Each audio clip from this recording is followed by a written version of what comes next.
ಕಣಚೂರು ಮಹಿಳಾ ಪದವಿ ಪೂರ್ವ ಕಾಲೇಜು ದೇರಳಕಟ್ಟೆ ಇದರ 2024-25ನೇ ಸಾಲಿನ ಶೈಕ್ಷಣಿಕ ವರ್ಷದ ದ್ವಿತೀಯ ಪಿಯುಸಿ ವಾರ್ಷಿಕ ಪರೀಕ್ಷೆಯಲ್ಲಿ 97% ಫಲಿತಾಂಶ ಲಭಿಸಿದ್ದು ಪರೀಕ್ಷೆಗೆ ಹಾಜರಾದ ಒಟ್ಟು 198 ವಿದ್ಯಾರ್ಥಿನಿಯರಲ್ಲಿ 45 ವಿದ್ಯಾರ್ಥಿನಿಯರು ಅತ್ಯುತ್ತಮ ಶ್ರೇಣಿಯಲ್ಲಿ 133 ವಿದ್ಯಾರ್ಥಿನಿಯರು ಉತ್ತಮ ಶ್ರೇಣಿಯಲ್ಲಿ ಉತ್ತೀರ್ಣರಾಗಿದ್ದಾರೆ.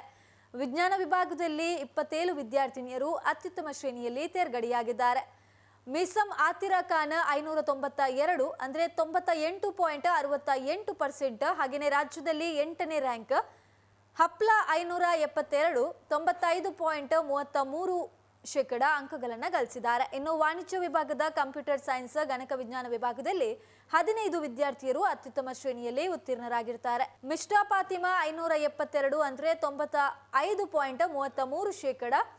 ಹಾಗೆಯೇ ನಿಸ್ಸಾ 558 93% ಅಂಕವನ್ನು ಗಳಿಸಿರ್ತಾರೆ. ಇನ್ನು ವಾಣಿಜ್ಯ ವಿಭಾಗದಲ್ಲಿ 2 ವಿದ್ಯಾರ್ಥಿಗಳು ಅತ್ಯುತ್ತಮ ಶ್ರೇಣಿಯಲ್ಲಿ ಉತ್ತೀರ್ಣರಾಗಿರ್ತಾರೆ. ಆಯಿಷತ್ ಪಾಸಿಯಾ 526, ಫಾತಿಮಾ ಸಲ್ವಾ 515 ಅಂಕಗಳನ್ನು ಗಳಿಸಿದ್ದಾರೆ. ಇನ್ನು ಕಲಾ ವಿಭಾಗದಲ್ಲಿ 1 ವಿದ್ಯಾರ್ಥಿನಿ ಉತ್ತಮ ಶ್ರೇಣಿಯಲ್ಲಿ ಉತ್ತೀರ್ಣರಾಗಿರ್ತಾರೆ. ತನಿಷಾ ಹಜಾರ 560 ಅಂದರೆ 93.33% ಅಂಕಗಳನ್ನು ಗಳಿಸಿರ್ತಾರೆ. ಉತ್ತಮ ಫಲಿತಾಂಶದೊಂದಿಗೆ ಉತ್ತೀರ್ಣರಾದ ಎಲ್ಲಾ ವಿದ್ಯಾರ್ಥಿನಿಯರಿಗೆ ಕಾಲೇಜಿನ ಆಡಳಿತ ಮಂಡಳಿ, ಪ್ರಾಂಶುಪಾಲರು ಹಾಗೂ ಬೋಧಕ ಬೋಧಕೇತರ ಸಿಬ್ಬಂದಿಗಳ ವತಿಯಿಂದ ಅಭಿನಂದನೆಗಳನ್ನು ಸಲ್ಲಿಸಲಾಯಿತು.